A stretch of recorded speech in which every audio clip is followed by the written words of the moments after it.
नमस्कार दोस्तों, welcome to our YouTube channel. आज क्वेश्चन नंबर 45 तक हम डिस्कस कर चुके थे। आज हम डिस्कस करेंगे क्वेश्चन नंबर 46 से। तो क्वेश्चन नंबर 46 है, शिक्षा की द्विध्रुवीय प्रक्रिया का विचार किसके द्वारा विकसित किया गया था।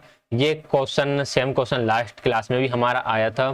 तो ये विकसित किया गया था सर जॉन एडम के द्वारा। जॉन एडम ने शिक्षा को द्विध्रुवीय प्रक्रिया बताया, जिसमें एक ध्रुव पर होता है आपका शिक्षक यानी कि टीचर, और दूसरे ध्रुव पर होता है आपका शिक्षार्थी, या फिर हम कह सकते हैं विद्यार्थी, या फिर हम कह सकते हैं छात्र। जॉन डीवी ने बताया था त्रिध्रुवीय प्रणाली। इनकी त्रिध्रुवीय प्रणाली में एक ध्रुव पर होता है आपका शिक्षक, दूसरे पर होता है आपका छात्र, और तीसरे पर होता है आपका पाठ्यक्रम या करिकुलम या पाठ्यवस्तु। इन तीनों के बीच की अंतःक्रिया का परिणाम होता है बच्चे का अधिगम। ठीक, तो राइट आंसर यहाँ पर ऑप्शन नंबर कौन सा रहेगा? सेकंड रहेगा। क्वेश्चन नंबर बढ़ेंगे हम 47 की तरफ।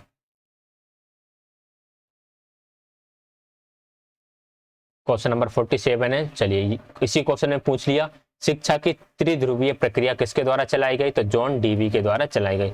ये थोड़ा बहुत अगर ऐसा एग्जाम में लिखा हुआ आए डीवी को डेवे वगैरह, तो थोड़ा इंग्लिश में देख लेना। किस प्रकार की शिक्षा जीवनोन्मुखी है? जीवनोन्मुखी मतलब लाइफ ओरिएंटेड कौन सी शिक्षा है? तो जो आपकी अनौपचारिक शिक्षा होती है वे आपकी लाइफ ओरिएंटेड होती है, जिसमें हम हमारे जीवन के अनुभवों के माध्यम से सीख रहे होते हैं।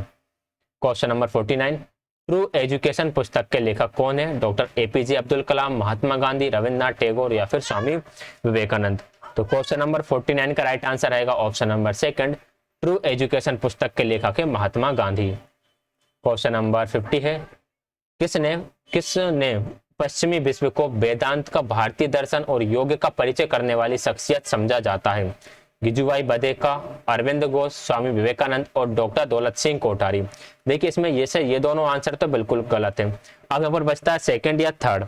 तो कई जगह इसका आंसर स्वामी विवेकानंद भी है और कई जगह इसका आंसर श्री अरविंद घोष भी है।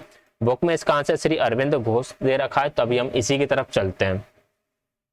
क्वेश्चन नंबर 51 है, दिनों में प्रारंभ शिक्षा की प्रक्रिया पूर्णतः अनौपचारिक होती थी। किस समय शिक्षा की प्रक्रिया पूर्णतः अनौपचारिक होती थी? प्रारंभिक, आधुनिक या उपयुक्त में से कोई नहीं। आधुनिक शिक्षा प्रक्रिया है वह पूरी तरह से आपकी औपचारिक प्रक्रिया है। और अगर हम प्रारंभिक समय की बात करें, प्राचीन काल में बात करें, तो वहां पर शिक्षा की प्रक्रिया अनौपचारिक होती थी। क्वेश्चन नंबर 52 है, शिक्षा का उच्चतम लक्ष्य में सफलता प्राप्त करना, भौतिक सफलता प्राप्त करना था। मटेरियलिस्टिक सक्सेस यानी कि हमारे पास धन होना चाहिए, घर होना चाहिए, गाड़ी होना चाहिए, पैसा होना चाहिए, जो भौतिक चीजें ये होना चाहिए, ये लक्ष्य इसके बारे में बात कौन करता था? तो इसके बारे में बात करने जो करते थे वह रोमन करते थे। बुक में इसका राइट आंसर ऑप्शन नंबर 4 दे रखा है, लेकिन मैंने इसको ढूंढ के कहीं से रोमन इसका आंसर टिक कर रखा था कि इसका आंसर ऑप्शन नंबर सेकंड रहेगा। क्वेश्चन नंबर 53 है, किस शताब्दी में व्यवहारवाद की संकल्पना का उद्भव हुआ था? क्वेश्चन नंबर 53 का राइट आंसर बताना है आपको। 17, 18, 19, 20। अगर हम इसे इंग्लिश में देखते हैं तो इसमें का इंग्लिश में लिखा रहता है प्रेगमेटिज्म। तो प्रेगमेटिज्म की अगर हम बात करें तो ये जो आया था ये 1900 के बाद आया था, यानी 1920 के आसपास ही आया था। 1920 के आसपास की अभी शताब्दी शुरू हो जाती है तो उसे हम 20वीं शताब्दी में काउंट करने लगते हैं। तो इस हिसाब से इसका राइट आंसर ऑप्शन नंबर 4 होना चाहिए, 20वीं शताब्दी। बुक में इसका right answer option number second दे रखा है। अब हो सकता है कि व्यवहारवाद अगर हिंदी में बात करें तो उस हिसाब से इसका आंसर दे रखा हो, क्योंकि व्यवहारवाद को इंग्लिश में फिर बोलेंगे बिहेवियरिज्म, और फिर लेकिन इसमें का इंग्लिश में लिखा हुआ था, जो इंग्लिश वाला पेपर था उसमें प्रैग्मेटिज्म। इस तरह से क्वेश्चन नंबर 54 है कि अनुपस्थिति में कोई राष्ट्र प्रगति नहीं कर सकता। तो इसका राइट आंसर ऑप्शन नंबर 3 ही रहेगा, आर्थिक प्रगति। अगर हमारे देश की जीडीपी बिल्कुल ही गिर जाए या फिर हमारे देश में आर्थिक संकट आ जाए तो हम किसी भी प्रकार से प्रगति नहीं कर पाएंगे, कुछ भी नहीं कर पाएंगे। तो राइट आंसर यहाँ पर ऑप्शन नंबर 3 रहेगा। क्वेश्चन नंबर 55, भारत में गुरुकुल प्रणाली के काल के दौरान आरंभ हुई। मध्यकाल, शास्त्रीय काल, पूर्व ऐतिहासिक काल या वैदिक काल? तो हम सबको पता है वैदिक काल में हम भारत में गुरुकुल प्रणाली प्रारंभ हुई थी। क्वेश्चन नंबर 56 है, अनौपचारिक शिक्षा के संबंध में निम्नलिखित में से कौन सा कथन सत्य है? इसका एक निश्चित लक्ष्य, अनौपचारिक शिक्षा का कोई लक्ष्य नहीं होता, इसमें एक संगठित संस्था शामिल है, इसमें किसी प्रकार की संस्था शामिल नहीं होती, ना ही इसकी कोई निश्चित शिक्षण विधि होती है, ये अचेतन अध्ययन उपलब्ध कराता है। ये बात बिल्कुल ठीक है, तो राइट आंसर ऑप्शन नंबर 4 रहेगा। क्वेश्चन नंबर 57, एक प्रक्रिया जिसमें बच्चों का ज्ञान, चरित्र और व्यवहार ढलता है और आकार लेता है, उस प्रक्रिया को हम क्या बोलते हैं? उस प्रक्रिया को हम बोलते हैं शिक्षा। एजुकेशन ही वो प्रोसेस है जिसमें बच्चे का नॉलेज, उसका कैरेक्टर, उसका बिहेवियर एक अलग तरह का शेप ले लेगा। क्वेश्चन नंबर 58 है, सभी समस्याओं के हल की ओर जाने वाला सबसे बृहद मार्ग शिक्षा है। शिक्षा की संकल्पना पर यह कथन किसके द्वारा दिया गया? यह कथन दिया गया था रविंद्रनाथ टैगोर के द्वारा, तो ऑप्शन नंबर 4 करेक्ट आंसर हो जाएगा।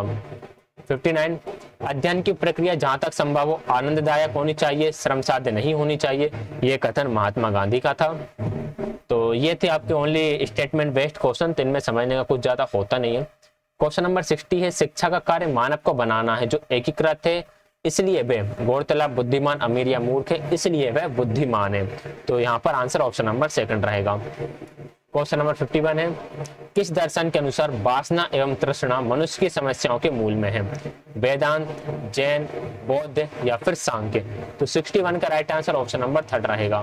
बौद्ध दर्शन के अनुसार वासना और तृष्णा मनुष्य की समस्याओं के मूल में है, यानी मनुष्यों की समस्याओं के जड़ में है। आगे बढ़ते हैं क्वेश्चन नंबर 62 की तरफ।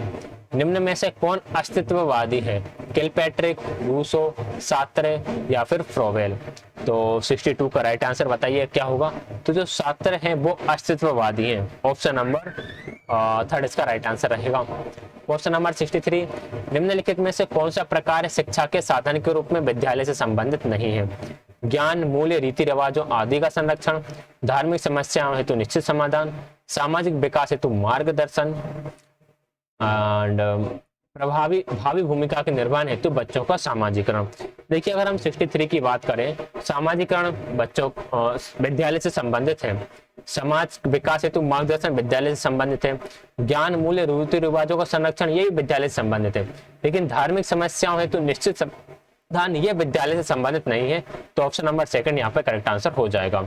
क्वेश्चन नंबर 64 है, शिक्षा के दर्शन को कौन सा संप्रदाय डार्विन के विकासवाद सिद्धांत के निकटता से जताएगा? देखिए, डार्विन ने किसके बारे में बात करी थी कि इनके जो सिद्धांत थे वे प्रकृति पर आधारित थे, यानी कि जो इनके सिद्धांत के अनुसार अगर कोई अनुकूल नहीं कर सकता प्रकृति में रहने के लिए तो उसका अस्तित्व खत्म हो जाएगा। ठीक, तो राइट आंसर इसका ऑप्शन नंबर 3 बनेगा। प्रकृतिवाद से संबंध है इसका निकटता से। 65 है, जैन मतानुसार शिक्षा का अंतिम लक्ष्य क्या है? जैन मतानुसार शिक्षा का अंतिम लक्ष्य मुक्ति प्राप्त करना। राइट आंसर ऑप्शन नंबर 3 रहेगा। तो ये जो फर्स्ट चैप्टर था, फर्स्ट चैप्टर यहाँ पे कंप्लीट हो चुका है। इसकी ये कंप्लीट आंसर की आपको मिल जाएगी, जो कि मैं टेलीग्राम चैनल पर शेयर कर दूंगा। आप बाद में इसके माध्यम से प्रैक्टिस कर सकते हैं। तो आज इसका चैप्टर 1 जो था हमारा कंप्लीट हो चुका है। नेक्स्ट कौन सा चैप्टर स्टार्ट करेंगे वो मैं कल ही बताऊंगा। सेकंड चैप्टर भी कर सकते हैं और बीच में से कोई से भी उठा कर सकते हैं जो ज्यादा इंपॉर्टेंट है, ताकि एग्जाम से पहले ज्यादा से ज्यादा वो हमारी कवर हो जाए। वीडियो को लाइक, शेयर, चैनल को सब्सक्राइब जरूर कर दीजिएगा, और आपका कोई भी डाउट है तो उसके लिए आप कमेंट कर सकते हैं। वीडियो देखने के लिए आप सभी का बहुत बहुत धन्यवाद।